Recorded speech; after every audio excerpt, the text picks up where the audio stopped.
오늘 우리에게 주시는 하나님의 말씀은 사무엘상 2장 22절에서 36절까지 말씀입니다. 22절 엘리가 매우 늙었더니 그의 아들들이 온 이스라엘에게 행한 모든 일과 회막문에서 수종드는 여인들과 동침하였음을 듣고 그들에게 이르되 너희가 어찌하여 이런 일을 하느냐 내가 너희의 악행을 이 모든 백성에게서 듣노라 내 아들들아 그래하지 말라 내게 들리는 소문이 좋지 아니하니라 너희가 여호와의 백성으로 범죄하게 하는도다.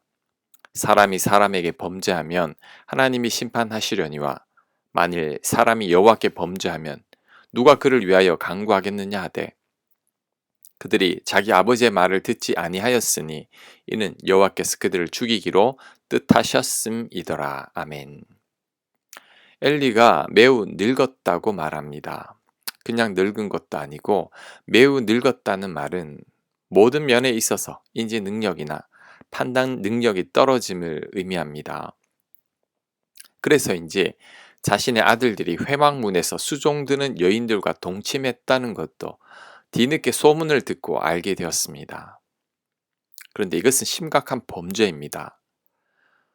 누구보다 거룩해야 할 제사장들이 회막에서 수종드는 여인들과 간음을 한 것은 죄 중에서도 큰 죄입니다. 그런데도 아버지 엘리 제사장은 아들들을 징계하거나 크게 책망하지도 않습니다. 소문이 좋지 않다고 조심하라고만 말합니다. 게다가 아들들이 아버지의 말을 듣지도 않습니다. 이를 볼 때 이미 아버지의 통제 밖에 난 아들들입니다. 엘리 아들들은 아버지의 힘과 권력만 믿고 교만해진 재벌 2세들과 같다고 할 수 있습니다. 둔감한 제사장과 그의 아들들이 이러하니 백성들은 오죽하겠습니까? 이스라엘 백성들도 엘리나 엘리 아들들처럼 하나님을 경시하며 살아가고 있었을 것입니다. 하지만 이렇게 영적으로 어두운 상황 속에서도 하나님은 여전히 일하고 계셨습니다. 그것이 이어지는 구절에서 잘 나타납니다. 26절 아이 사무엘이 점점 자라매 여호와와 사람들에게 은총을 더욱 받더라. 아멘.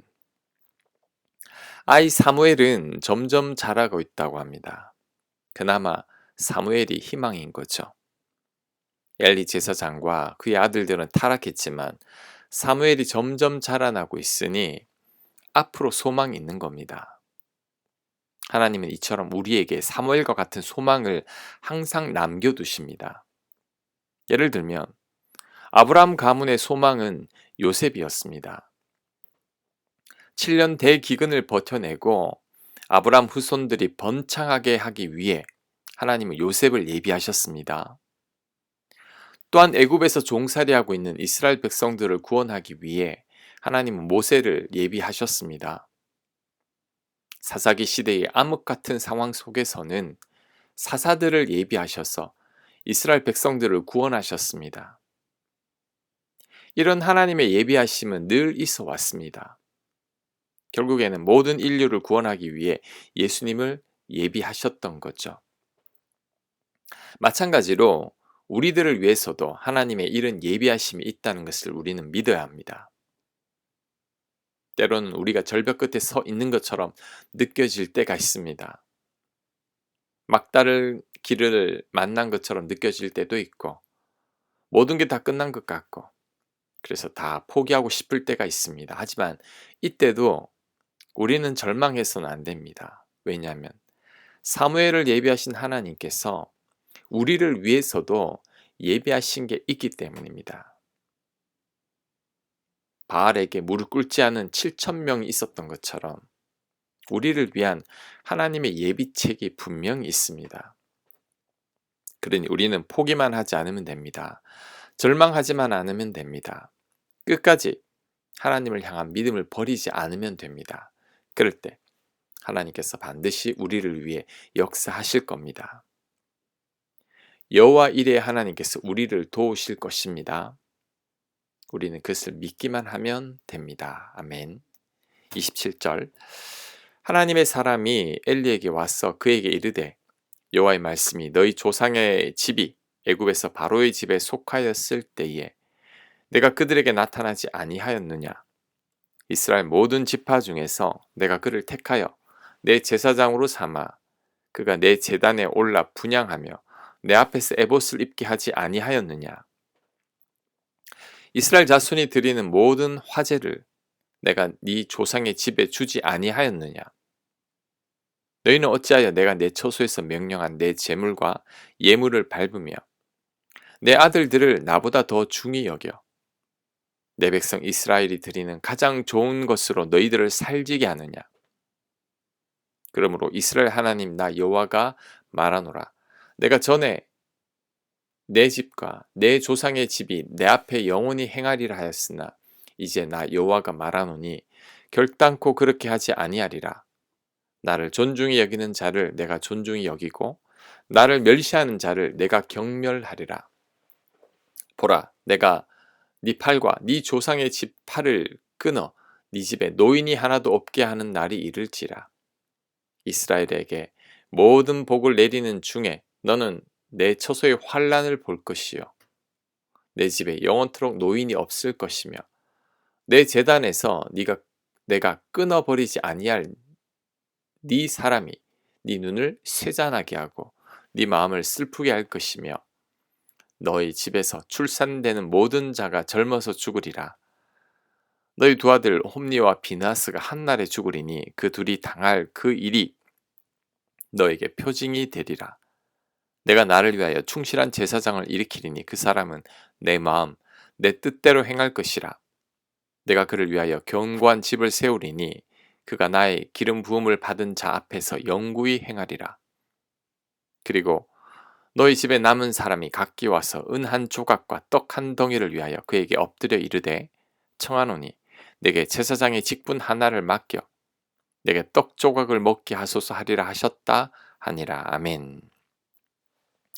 하나님의 사람이 엘리 제사장에게 나타나서 심판을 선포합니다. 하나님의 사람이 이렇게 심판을 선포하기 위해 나타나시는 경우는 드문 경우입니다. 그만큼 엘리 제사장 집안이 타락했기 때문이죠. 심판의 내용은 이렇습니다. 엘리 제사장이 하나님보다 아들들을 더 중히 여겼으니 그에 대한 심판을 선포한 겁니다. 아들들이 하나님 앞에 범죄하는데도 엘리 제사장은 아들들을 징계하지 않았습니다. 죄를 짓는데도 제대로 막지 않은 거죠. 그로 인해 엘리 집안에 노인이 없을 것이라고 합니다. 모두가 요절한다는 얘기죠. 또한 엘리의 두 아들이 한 날에 죽을 것이라고 말합니다. 마지막으로 엘리의 후손들은 구걸하듯이 살게 된다고 합니다. 엄청난 저주죠. 이런 저주를 받게 된 이유를 30절에 이렇게 설명합니다. 나를 존중히 여기는 자를 내가 존중히 여기고 나를 멸시하는 자를 내가 경멸하리라. 하나님은 엘리 제사장과 그 아들들이 하나님을 존중하지 않고 멸시했다고 말씀합니다. 하지만 앞의 구절들을 살펴보면 하나님을 직접적으로 멸시하지는 않았습니다. 엘리는 두 아들들을 제대로 징계하지 않았을 뿐이고 두 아들들은 여인들과 간음을 한 것뿐입니다. 그런데 왜 하나님은 이들이 하나님을 멸시했다고 말씀하는 걸까요? 직접적으로 하나님께 죄를 저지르진 않았어도 하나님께서 다 보고 계시고 다 알고 계시는데 그 하나님 앞에서 죄를 짓는 것은 하나님께 죄를 짓는 것과 같습니다. 이것은 요셉의 고백에서 잘 나타납니다. 보디발이 요셉을 유혹했을 때 요셉이 이런 고백을 합니다. 창세기 39장 9절이죠. 주인이 아무것도 내게 금하지 아니하였어도 금한 것은 당신뿐이니 당신은 그의 아내임이라. 그런즉 내가 어찌 이 큰 악을 행하여 하나님께 죄를 지으리까. 요셉은 보디발 아내의 유혹에 넘어가는 것은 하나님께 죄를 짓는 것이라고 말합니다. 주인 보디발에게 죄를 짓는 게 아니라 하나님께 죄를 짓는 것이라고 말합니다. 그 이유는 하나님께서 다 보고 계시는데 죄를 짓는 것은 하나님을 무시하는 것과 같기 때문입니다. 우리는 이 말씀을 명심해야 합니다. 우리가 죄를 지을 때 누군가에게 죄를 짓는 게 아닙니다. 하나님 앞에서 죄를 짓는 것과 같은 겁니다.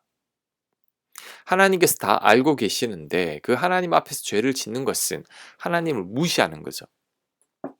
그렇다면 하나님 앞에 죄가 됩니다.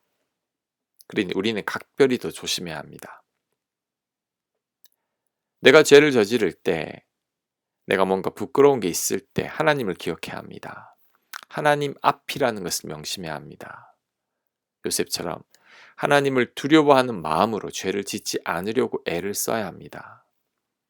늘 하나님을 의식해야 합니다. 잠언 말씀에 범사의 주님을 인정하라고 했는데 우리는 모든 일에 하나님께서 나를 보고 계심을 인정하며 살아야 합니다. 그것이 바로 하나님을 믿는 믿음입니다. 꼭 그렇게 살아가는 모두가 되시길 간절히 축복합니다.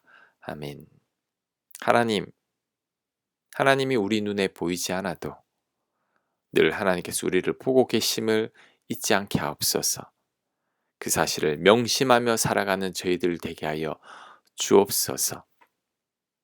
우리를 위해 사무엘을 예비하신 하나님께서 우리가 고난 가운데 있을 때 또한 헤쳐나갈 길을 예비하신 줄 믿습니다. 그 하나님을 신뢰하며 살아가는 저희들 되도록 역사하여 주시옵소서. 예수님 이름으로 기도합니다. 아멘.